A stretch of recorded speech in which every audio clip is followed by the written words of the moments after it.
ibihe byiza kuri uyu muntu ukoze subscribe kuri Ndayisaba Epimarket TV. Twishimira ko mukomeje kudahwema kutugaragariza ko mudukurikira umunsi ku munsi, isaha ku isaha, aho muherereye hose. Uyu munsi rero narafashe urugendo rutari rworoshye, nza kuganiriza umuryango mwiza, umuryango mugari nyego muri kubona hano kuri kamera. Ni abantu bikunda ubuzima bworoshye babaje ku mazi. Ndayisaba Epimarket n'umuryango ndabasuhuje, mbahaye ikaze. Komere cyane, mugira amahoro. Yego, amakuru yanyu? Amahoro. Ni amahoro. Twishimiye kubaganiriza. Ni byiza, ni karibu. Yego murakoze. Ni madamu n'umugore wanjye n'umwana wanjye. Yego. Ni byiza cyane. Rero impamvu ninje hano kubaganiriza, mfite nk'utubazo tw'amatsiko nababaza mu minota nk'icumi cyangwa 12 niba mutwemereye. Ntacyo bitwaye rwose. Maze iminsi ukora indirimbo ariko ntabwo irajya hanze, ariko nahoze mbona ukora n'andi mashusho y'indirimbo. Ushaka kuzisohorera rimwe, ese kuki utabanje kutweka ya mbere, byagenze bite? Ntabwo bijya byoroha buri gihe kubona umwanya, cyane cyane ko hari n'ibindi bintu umuntu aba akora mu buzima busanzwe. Yego. Bigatuma rero akenshi atabona umwanya. Yego. Ariko iyo umuntu yabonye akanya nk'uku, waba se wabonye agakonje, hari ubundi buryo umwanya wabonetsemo, ushobora kuvuga uti reka nkore nyinshi icyarimwe, noneho zizagenda abantu bazagenda babona gahoro gahoro ko iminsi ikurikirana. Yego. Ariko atari ukuvuga ngo bazazibonera rimwe. Ni muri ubwo buryo rero nyine ari uko wabibonye, imwe bazayibona hashireho iminsi babone n'indi gutyo. Yego. Abakunzi ba muzika ubwo bitegure ko bagiye kubona video nshyashya vuba. Abajanze bakunzi bagomba kuyibona. Yego. Kandi bashishikariza gukomeza kutuba hafi, donc bakitwa abantu bacu nyine. Yego. Urabona ishene umuntu ayikora kugira ngo ashyireho ibintu yumva byagirira abantu akamaro. Yego. Indirimbo rero ndirimba mba numva zirimo inama nkeneye ko abantu bamenya, kandi numva zafasha abantu. Rero mu gihe tuba twafashe umwanya wo kubitegura, byaba byiza nabo bagize gutya bakajya babikurikira, bakajya bakanda kuri like, bagakanda kuri subscribe abatarayikandaho, bagasharinga n'inshuti zabo kugira ngo abantu nyine tugire benshi kandi n'ubwo butumwa bugere kuri benshi nk'uko tubyifuza. Mu buzima busanzwe mwamwishimira gukora iki mu buzima bwa buri munsi? Ikintu kibashimisha gukora ubundi ikinshimisha apati y'akazi nkora, ubundi ikinshimisha ni ukuba ndi kumwe n'abantu tuganira ariko tunezerewe, rwose duhuje urugwiro, turi mu mwuka umwe, nta byo gucyocyorana, abantu bishimye pe, baganira bunze umwe, baganira ibyahashize n'ahazaza. Yego. Ariko nanone nakunda no gutembera, buriya gutembera n'ibintu byanjye. Hano Musanze ni ahantu muri hoteli nziza cyane. Ni ahantu heza cyane kandi buriya uburyo uzatembere mu gihe ukiri muzima. None se wabereyeho iki? Uzatembere, Uwiteka yaduhaye uburyo, Uwiteka yaduhaye ubuzima, tuba tugomba kugira gutya tukanezerwa. Erega buno buzima tubamo ni bugufi. Rero mu gihe ari bugufi tugomba gusa n'ababufatiranye, kandi tugashaka ibidushimisha kugira ngo tububemo tunezerewe. Ubona n'ubwo ibitubabaza nabyo duhora nabyo biba batari bikeya, ariko tugashaka kwishima kugira ngo ejo hacu azarushaho kuba heza kuruta hashize. Uravugize ubuzima tubamo ni bugufi. Ese nihe ntambwe y'ingenzi mwateye mu buzima yabatwaye imbaraga nyinshi mu buzima bwa buri munsi, cyangwa se bw'akazi, cyangwa se bwa muzika? Yabatwaye imbaraga nyinshi kumva ko igukomye mu nkokora. Ntabwo mbabarire kukubaza cyane, nkunda kubaza nk'uko baza nawe ukunda kubaza, wagize kubimbwiraho. Nta kibazo, nkunda umuntu mbaza. Ubwo umugore wanjye nawe araza kunyunganira. Umugore wanjye tumaranye imyaka 5 n'amezi 2. Urumva? Ugenda ubara? Ngenda mbibara. Ahubwo buriya ni imyaka 5 n'amezi 2. Yego. Urumva? N'umunsi umwe. Aya nawe arabeshya. Buri munsi urabara. Wenda ko wabara wajya ubara ngo itariki iyi ya buri mwaka wabara. Ndabara. Ari umunyarwenya rwose. Ikintu nateye ya mbere yashimishije ni ukuba narashatse umugore. Yego. Kandi nkamushaka mbishaka.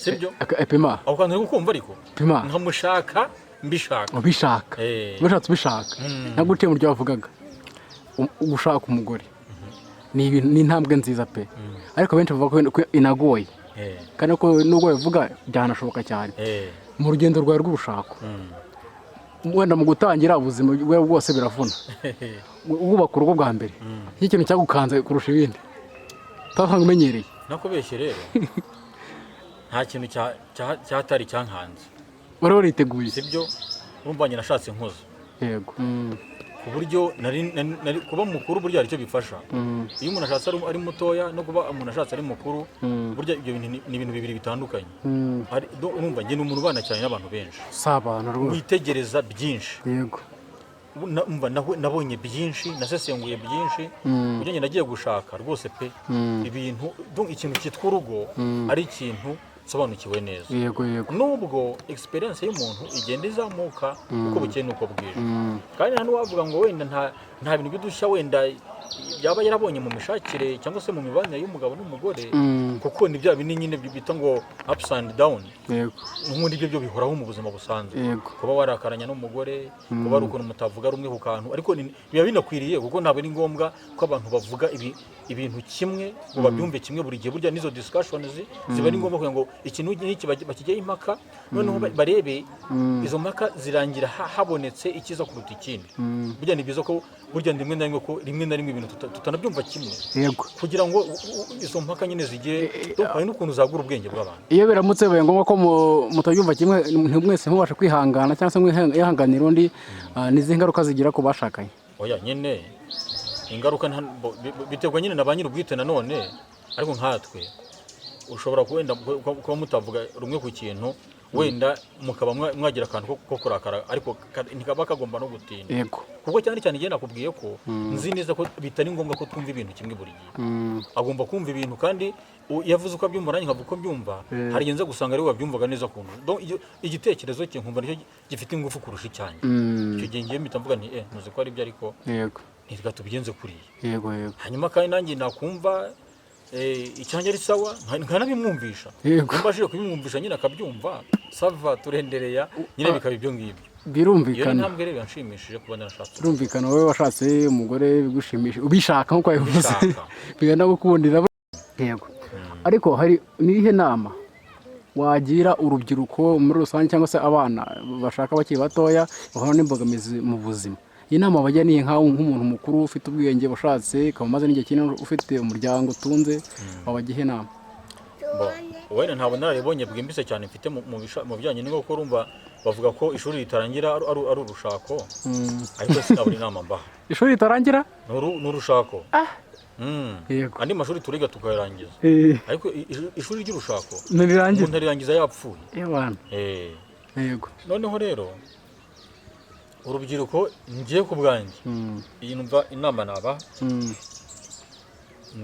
ni ukutihutira gushaka bahubutse gushaka uhubutse ni kimwe mu bintu bishobora gutuma wazicuza ubuzima bwawe bwose kwitonda ni akarusho ukagisha inama ugasenga imana ukagira ubushishozi ku giti cyawe kandi ukagira n'uko nawe wumva ibintu byawe mu buryo bwawe kuko ni wowe ukunda ntabwo ari undi muntu ugukundira ni wowe ubwawe ni umutima wawe ntabwo ari undi muntu ntabwo ari amarangamutima y'undi muntu aza ngo yitereke mu mutima wawe ahubwo ni wowe ubwawe rero ibyo byose ni ibintu umuntu aba agomba guhuza ariko kandi ukabikora attentively witonze ugakurikiza ibyo bintu nakubwiye ko ari bitatu icya mbere ukitonda icya kabiri ugasenga imana icya gatatu ukagisha n'abandi bakuru inama yego ubwo rero nama numva ariyo y'ingenzi nabaha ibindi hamwe n'uwiteka bigenda biza gake ibindi imana igenda bijyamo gake gake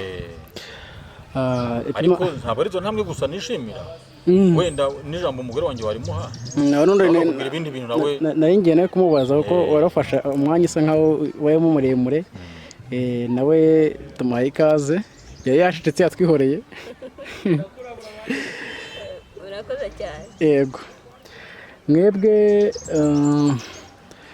turashaka namwe mutubwire ku bijyanye n'abana b'abakobwa bakunda muri iyi minsi hari ibintu bigezweho nako sinaba ko bigezweho birimo kugenda biba, ugasanga ntabwo abana b'abakobwa bitwara neza, barasimbuka ibipangu, kandi dufite bashiki bacu, namwe mufite barumuna banyu, ntibitware neza, kandi mu myaka yishira mwege mutarashaka cyangwa mu gihe cyanyu byari bimeze neza. Abana barimo kuvuka ubu ngubu cyangwa se barimo gukora amafuti tubona, umuntu biterwa n'iki nkamwe bakuru? Murakoze. Yego.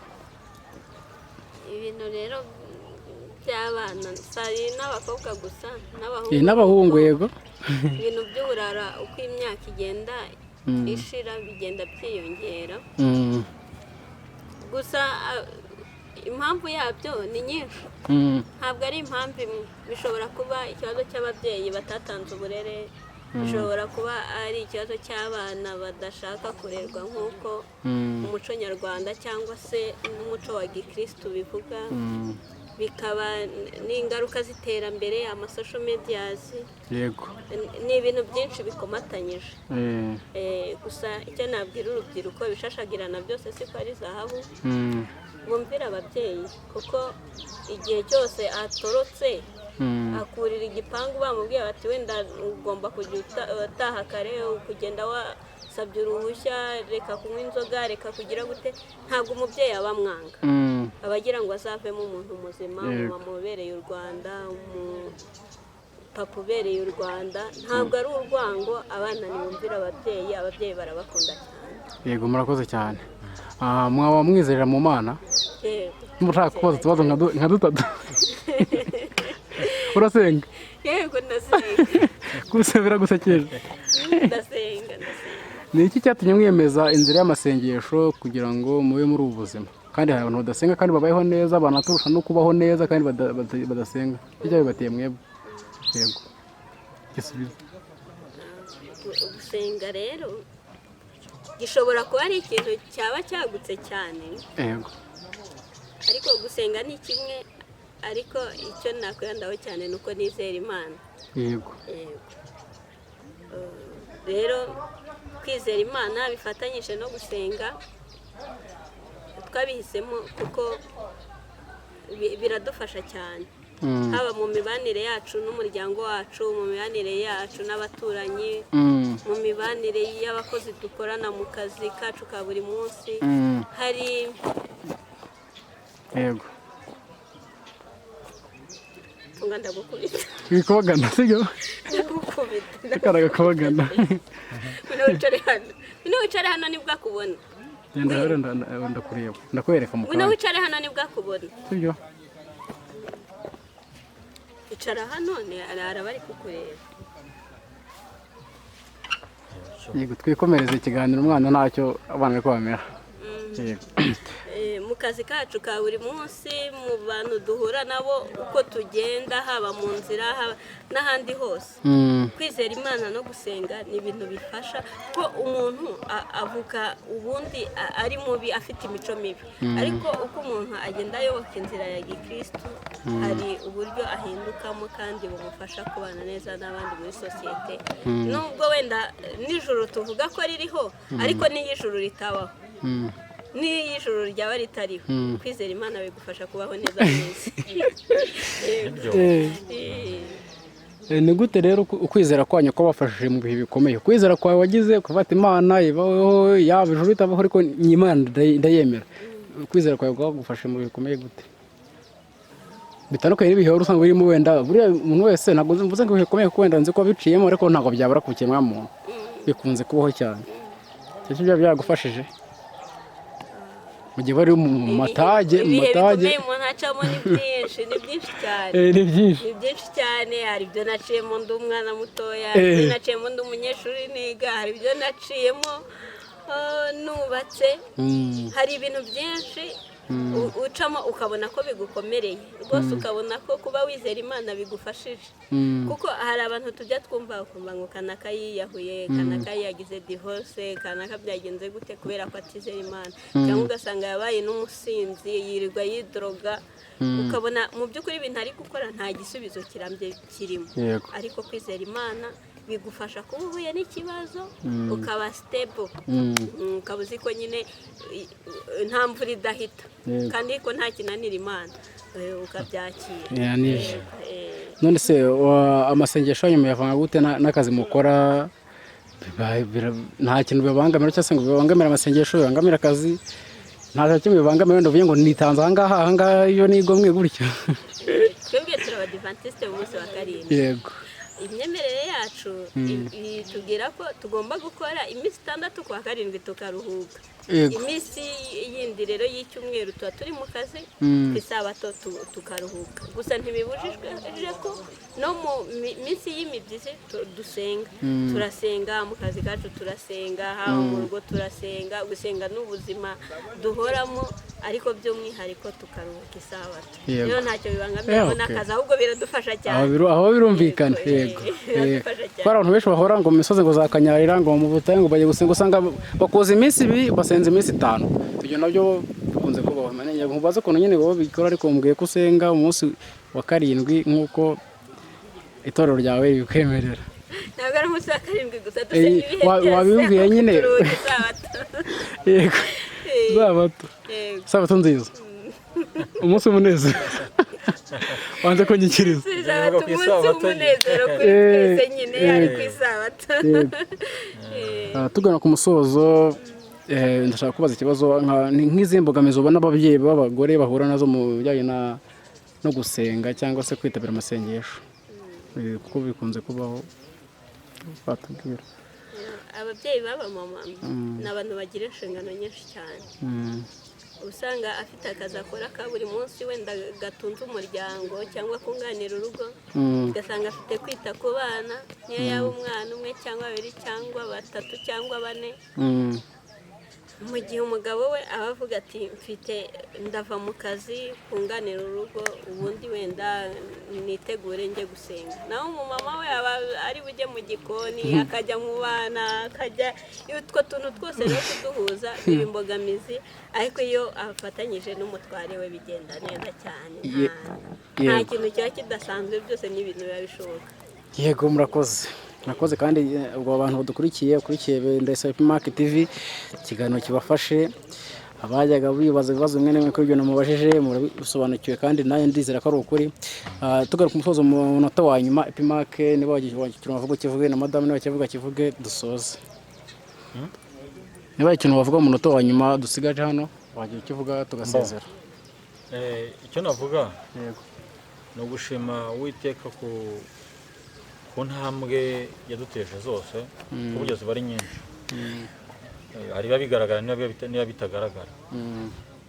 Kandi nibyo umuntu aba atekereza imbere ahangaha nabyo bari byinshi. Ubwo rero no gushima Uwiteka, ariko nkomeza no kubwirana n'abatureba, abadukurikira nabo, kugira ngo dukomeze dushyigikirane. Kandi sinabara kuvuga ko Uwiteka ari we nyambere, ibindi byose biza nyuma yo gushakisha Uwiteka. Nubwo tugenda tugwaguza, kubwo buno buzima tubamo duhoramo n'ibidusitaza byinshi kuba ari we wese burya, ariko uzitaye arabarirwa kongera agahaguruka gutyo. Rero kandi ikintu navuga ni courage naha abantu. Muri ubuzima nakubwiye ngo duhora n'ibisitaza byinshi, n'ingorane. Harabavukana ingorane, harabavuka bakazisanga batarazivukanye. Ibi byose rero ni ibisitaza tugenda duhura nabyo, ariko ikibi burya ni ugucika intege ngo umere nk'uwihebye nkaho ari uko bizahora. Burya ibihe bibi biraza, ariko n'ibihe byiza nyuma bikazaza. Rero nta mpamvu zo guheranwa n'ibibazo cyangwa se n'imidugararo nk'iyo yose tugenda duhura nayo, kuko biraza ariko bigahita, n'ibyiza bikaza bikagira igihe cyabyo. Rero ikibiza ni ukudacika intege, kandi umuntu akagira umugambi, umuntu akagira ambisiyo, mu ndimi z'amahanga babyita ambisiyo, ukagira icyo ugambirira kandi ntucike intege, ukavuga uti byanze bikunze ibi ngibi ngomba kubigeraho. Ibyo bintu mu byagiye bimfasha mu buzima nagiye kwamo njyewe, ibi n'ibi ngomba kuzabigeraho, ugomba kuzamera uri kumwe n'uku. Ibyo nagambiriye ntaragira mu byo nagambiriye kera, ibyo nsigaje ni bikeya. Twese murakoze cyane, twishimiye kuganira namwe. Icyo barenzaho